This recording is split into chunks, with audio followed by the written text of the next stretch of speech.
Good day, everyone. I am Jonah Rosa Kalamiamin, who will discuss the introduction to group behavior. So when we say group behavior, most employees belong to some formal work group and organization, often establish temporary or ad hoc groups to accomplish many important tasks. So, like for example, a large of people a large of people group is likely to show examples of group behavior when group of people gather in a given place on time will act in a similar way. So why do people join groups?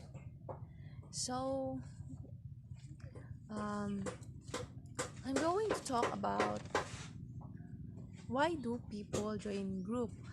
So people join groups for a multitude of reasons.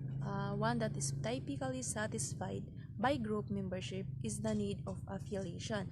So first is the security.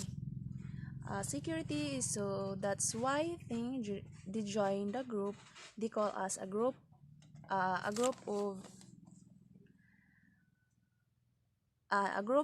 they feel they are bigger or more in numbers, and that's why they can secure.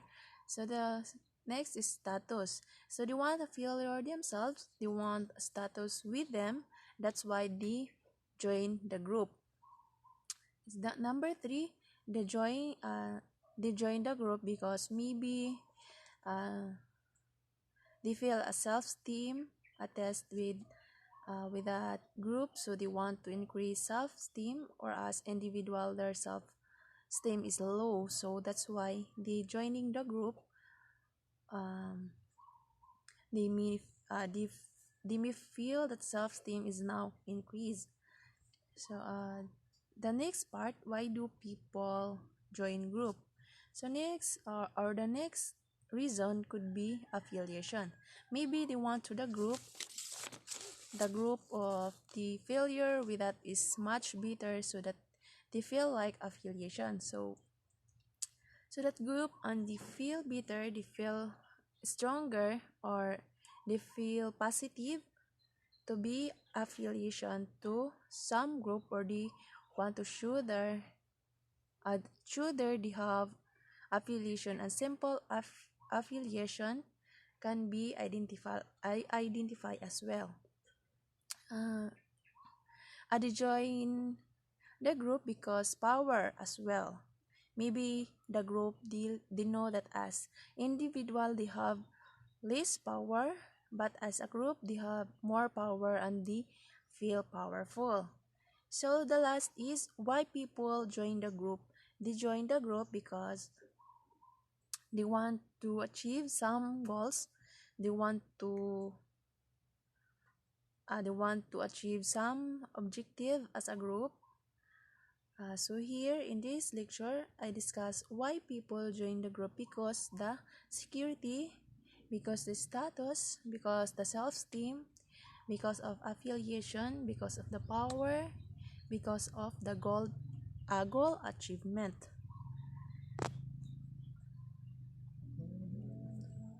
So defining the characteristic of groups. So number one is collection of two or more people. So they have groups are the collection of two or large groups of people, or groups are composed or two or more persons in social interaction. So for example, a single person cannot form a group, as it at least requires two people for group formation. Number two is common goal or interest. So when we say common goal or interest, is a group of every member shares common interest or goals. Like for example, the members of a marketing department constitute is a group that is sustained by the mutual interest of the members. So number three, interaction and interdependent. So when we say interaction and interdependent. In any group, there is an interaction and interdependence among the group members, either physically or virtually, to the group accomplish the group goal. Or for example, co-workers may work side by side on related tasks in a work unit. Number 4 is collective identity. So when we say collective identity, groups have a collective identity, not the sum of individual members, or perhaps it is the awareness of each other that most clearly differentiates a group from aggregation of individuals. So groups are composed of people who recognize each other as a member of their group and can distinguish these individuals from non-members. The next is stable structure. So when we say stable structure, groups have defined structures that gives a relation that keeps group members together with a stable functioning as a unit. So it clarifies the rules, authority, and responsibility of each group members, which is important is accomplish group goals. So the psychologists who study group behavior are much more precise in their definition of what constitutes a group as compared to the way most people use term in every conversation. So sa ato ay is behavior na jud nato na siya nga naga-define jud sa ato na mag-create o group of people. So or nagakuanta o kanang magkuanta sa, like for example sa conversation sa like for so when we say the group is let's proceed to the group structure. So to understanding anything, it is helpful to have a set of dimensions of characteristic with to describe it. So the important of elements of group structure. So like number 1 is norms, roles, and network of connection among the members. So norms is when we say norms, mga ito ang mga asal o kilos o gawi na binubuo at nagsisilbing pamantayan sa isang lipunan. So, nagsisilbing bantayan ng mga ugali o aksyon at pakikitungo ng isang individual sa lipunan o kanyang ginagalawan. So, ang pangkalahatang batayan ng kilos ng mga tao sa isang grupo, isang lipunan sa kabuuan. So, halimbawa, sa batas trapiko, inilaan upang magkaroon ng kaayusan at kaligtasan ang mga tao sa lansangan. Ang hindi pagsunod nito ay may kaukulang parusa. So, ang rules, differentiation or task rule, socio-emotional role, individual role. Ang roles ay 3 category, like role differentiation, task role, socio-emotional role, o individual role. So the last is communication pattern. So centralized and decentralized, or values communication pattern, centralized and decentralized. So when we say communication pattern, is a communication is transfer or information. So it is classified into verbal or non-verbal and written. It is also has different forms: interpersonal, intrapersonal, interpersonal, or group and mass communication. So So similar is communication patterns. It shows how communication flows or flow within a group, or it is a part of group communication. So number 1 is a circle. This is the type of communication pattern is the circle. So when we say circle, a circle is a communication pattern. There is a leader and hierarchy in the group of members. Here the leader can only communicate to the members who are next to him or her, like their direct subordinates. So number 2, or chain or line. So when we say chain or line, it is either top to bottom level satisfies or bottom to top level stops. So it is a one-way flow of communication. Kani is a one-way flow communication ang kaning pasabot sa chain or line. So in a chain communication pattern, all members cannot communicate with the leader of the group, like in a circle, or the members might not get the exact message sent by the leader but an altered version of it. Number 3 is a wheel.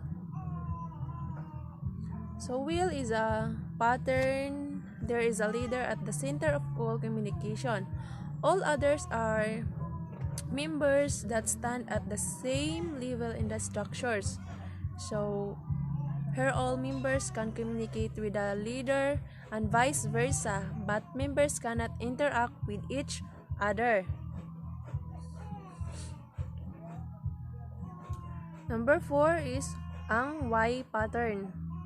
Y pattern of communication is more complicated as there are different subgroups with a group, or in the center is a leader who manage these subgroups.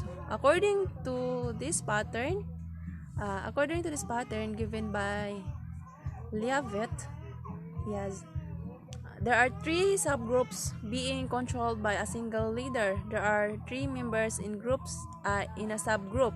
The lowest level of each group communicate with the members senior to them. Number 2 is the message sent by the leader also communicates. The top-bottom approach. The last is the subgroup cannot communicate with each other.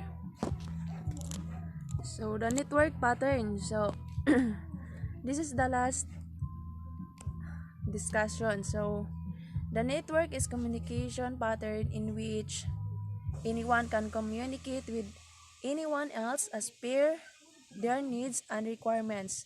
So in a network, communication differs due to physical proximity and organizational structures too. That's all. Thank you. Stage of group development. Stage of group development. Now that the basic dimension of group instruction have been described, all groups are somewhat unique. They may change over time. Ang stage of group development daw is isa sa ka-basic dimensions sa isa ka grupo nga pwede mag-change over time. Tuxman 1965 stage model. Tuxman 1965 review so article dealing with development processes in the variety of groups and concluded that there was a good deal and commonality in the process by which this group. Si Tuxman daw nag-review sa isa ka article ang tagkipag-deal sa development processes in variety. Tuxman 1965 model of group development. Si Tuxman na ay 5 ka model of development. Number 1, forming. Number 2, storming. Number 3 is norming. Number 4 is performing. Number 5 is adjourning. Number 1, forming is the beginning point in the life of a group and typically characterized by great deal of uncertainty or even anxiety. Ang forming daw is isa sa ka beginning sa inyuhang grupo na dapat mo mag-ilanay og maayo. Number 2, storming. As one might guess from its name, this stage is characterized by conflict over a number of issues. Ang storming daw is guess mo og unsay mga problema niya or naaba siya nagian nagkaroon na problema. Mo na yung kung dili niya gusto ang iyang istorya ang iyang kaagi, pwede ninyo i-storming. Number 3 is norming. In a very real sense, in this point where a group collection of people becomes a group, some level of role difference, some consistent patterns. Ang norming daw is mang-recruit ka og mga tao, tapos diyan na siya nimo siya ibuo nga grupo-grupo. Like makakolek kag 10 ka tao, i-group nimo siya by 5. Mao na siya ang norming. Performing. This is a point at which a group accomplishment the major task or task for which it was formed. Ang performing daw is ang isa ka grupo dapat naa sila buhaton na activity na ilang tumanon. Adjourning. To the original model in some cases, particularly when groups are formed for a very short duration, and adjourning phase is relatively mundane. Introduction to the group behavior. A second unrelated point in that Tuxman 1965 model is the best though of as cyclical also in many instances of composition of a group may change over time. Each time a new members join a group, certain element of the forming stage are played. Ang introduction daw sa group is kung makasugod na mo sa kung sa inyong nasabutan na rules, kung naa naman po ilain na mo apil na ka grupo, isulti na po sa iyaha. And kung naa na po mo apil lain, isulti na po ang rules kung unsa ang mga rules. Moreland and Levine's 1982. Group development can also be viewed in terms of manner in which new group members are socialized into ultimately out of a group. Moreland and Levine 1982 proposed a model to explain this socialization process. Si Moreland daw og si Levine nalo sila gibuhat na group sa in 1982 which is katong kung papilong kanila silang grupo, dapat naakay tama na manners o masunod nimo ilahang rules. If kung dili nila masunod inyong ilahang rules, na sila'y batas na pwede kanila pahawaon silang grupo. Moreland and Levine's 1982 model of group socialization. Number 1, investigation stage. Recruitment, reconnaissance. Number 2, socialization stage, accommodation and simulation. Number 3, maintenance stage, rule negotiation. Number 4, association stage, accommodation, assimilation. Number 5, remembrance stage, tradition and reminiscence. Gear 6 punctuated equilibrium model. In the group dynamics literature, the idea that groups strive to maintain an equilibrium point between task accomplishment and the interpersonal needs of groups members has been proposed for some time. Social loafing. One of the most important effects groups membership has on individual is that it impacts the effort people put forth when performing tasks. This is particularly relevant issue for groups performing tasks in organization. Kani siyang social loafing is kailangan naadyo kay buhaton sa inyong grupo na para pataas ninyo ang inyong grupo. Like kung naamoy buhatonon, dapat mo lihok yun mo tanan. Dili siya pwede magsalig lang sa isa ka tao. That's all, ma'am. Thank you. Good day everyone. My name is Jimari Martelias. I am tasked to report the impact of group in individuals. So natay upat ka keywords no. Number 1 is social loafing. Number 2 is group polarization. Number 3 is conformity. And number 4 is group think. So what is social loafing daw? What social loafing? The phenomenon is called social loafing. The idea that some people put in less effort in a group setting. According to social psychology, social loafing occurs when there is a diffusion of responsibility and a shift of focus from individual performance to group performance. So pasabot daw ato kanang diffusion of responsibility is kuan daw bali from higher performance to lower performance of concentration. Napaisa social loafing is defined as the tendency for individuals to exert less effort on a task when they are performing in the group. So kuan sa social loafing mo tong additional niya na kuan is the tendency of for individuals to exert is kanang kailangan niya mag-exert og physical and mental effort to a group, to perform in a group. So next is the one most widely accepted in the social loafing occurs in the group situation because the contribution of individual a group member cannot be easily identified. So organization must also work hard to perform and persuade employees working in a group that each of their contribution is important to the group. So in a group daw kailangan mo bali murag tawag na teamwork. Kailangan magkakaisa inyong ideas. Important siya sa isa ka grupo para ma-perform ninyo ang inyong dapat perform. Tapos next is although it's widely assumed that social loafing should be reduced or eliminated in organization, there is not great empirical evidence that social loafing has a negative effectiveness. So although daw sa social loafing should be reduced kay na siya yun sa ni manang great or empirical evidence kanang marag strong decision to made. Example ana niya is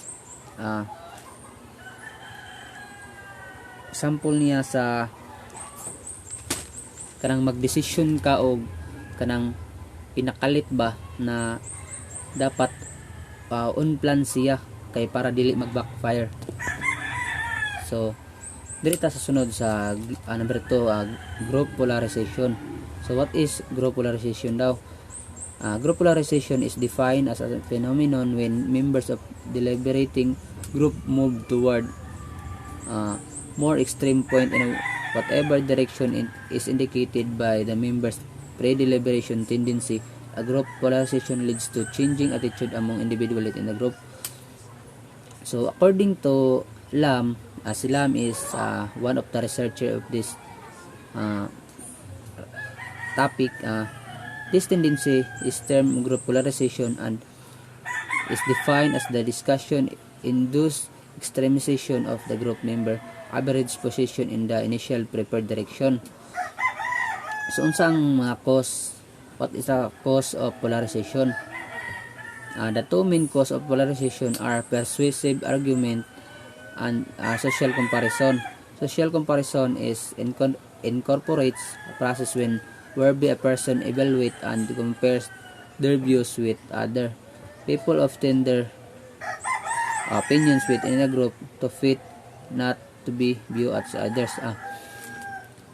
Example ani is sa isa ka group nga bali in one group na ay mga is naa jay mga 30% na mag-disagree, but kailangan niya makisabay sa majority na decision. So next is the other most frequently cited explanation of a group polarization is the persuasive argument theory. According to this explanation, group member shift views due to the response of argument during the group discussion that favor the dominant tendency. So dominant tendency means mo atong sa ako na mention ganina na dominant katong murag mas daghan mo na decision sa isa ka topic or plan na kailangan masunod. A simple illustration shows how works. Let's say 3 people are in a group and they hold moderately favorable attitude toward gun control for a slightly different reason. So group polarization nato example diri sa first picture is mapansin nato ang bali mao tong na-mention ganina na sa group na ay bali murag inganyo nila to bali mag-coincide ang ilahang ideas. As you can see, sa group is murag majority ang picture na makita nato. So gikuha nila ang isa na masabay sa ilang plano, murag ang idea kailangan nila makuha para magbuo ang ilang plano. So sa second picture makita gihapon nato demonstrate niya 70% of the group is combining their ideas compare sa tulo nga balik naabot sila other ideas but kailangan masunod ang decision sa majority. Ang last na to is ang third is conformity. Unsa daw ang conformity? This type of conformity involves changing one's behavior in order to fit within a group. For example, a teenager might dress in a certain style because they want look like their peers or members of particular group. Kani ma-explain nato ni karon sa atong situation sa atong panahon nga bali murag uso na kailangan example nato diri kaning mga teenager, di ba kita kung kita makakita tawag mga uso bisag dili kayo nato sila gusto pero uso man kailangan nato murag makifit makibagay sa kadaghanan.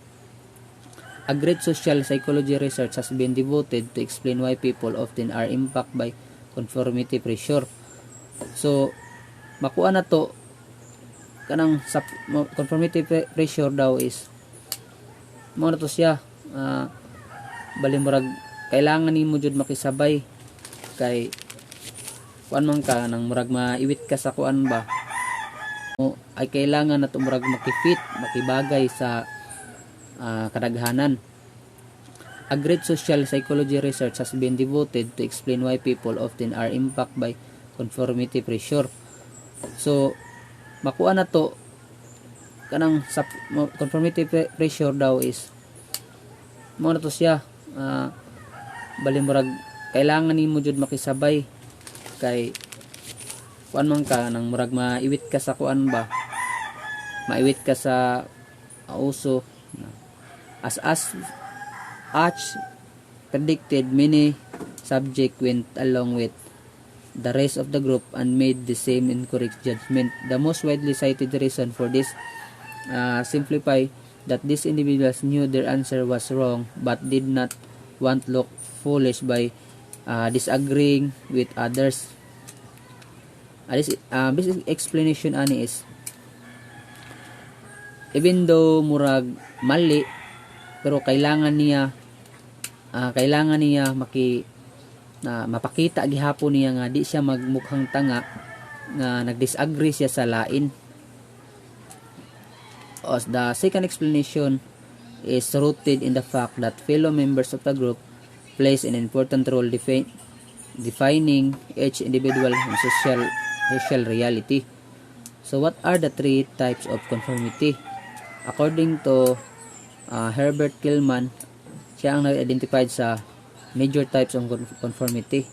Number 1 is compliance, identification, and internalization. So natay sample there sa conformity. As you can see, the first picture is the three boys, but kanang lahi sila og sa example nato sa ganina katong sa dress na ang isa is lahi siya og kuan, bali murag wala siya nakasabay sa uso. Pareha sa duha nga murag na sila sa trend. So sa ikaduha nga picture kining blue one, bali ang isa do nakisabay siya pero dili na siya happy. Kay maraman to kailangan niya makisabay sa iyang grupo sa majority na decision. Do na siya sarili nga decision, but kailangan niya makisabay. So maghapon same gyapon sa second picture na siya ay decision nga kailangan buhaton, pero sa majority kailangan niya as a group maghapon kailangan niya makasabay sa majority na decision. So natas atong ikaupat is group think. What unsa daw ang group think? Group think is a phenomenon that occurs when a group individuals reaches a consequence without critical reasoning or evaluation of the consequences, or alternative group think based on common desire not to upset the balance of a group of people. According to Janis, group think is defined as a mode of thinking that people engage when they are deeply involved and cohesive in a group. So, kuan daw, according to Janis, group think people engage kanang sa inyong group, bala kailangan nyo magkaisa ang inyong idea to deeply involved in a cohesiveness ganyan. Tapos natay three primary cause of group think according to Janis gyapon: a high level of cohesiveness, structural organizational flaws, and provocative situational context. So sa group think natay example diri sa group think bali murag nag-brainstorming sila na ay kailangan ni mag-isa inyong plano sa religious, nationality, educational, institutional, tanan kailangan cultural, kailangan ninyo mag-isa ang inyong plano. Same gihapon sa second picture. Group think is a phenomenon where people tend to confirm in a group decision to avoid feeling outcast, leading to errors decision making. So masabot niya kailangan to balik-balik lang na ma-mention na sa isa ka group na kailangan para ma-avoid nimo ang leading to errors in decision is the majority decision of the group is kailangan jud siya masunod. So mao lang to, that's all for today and thank you.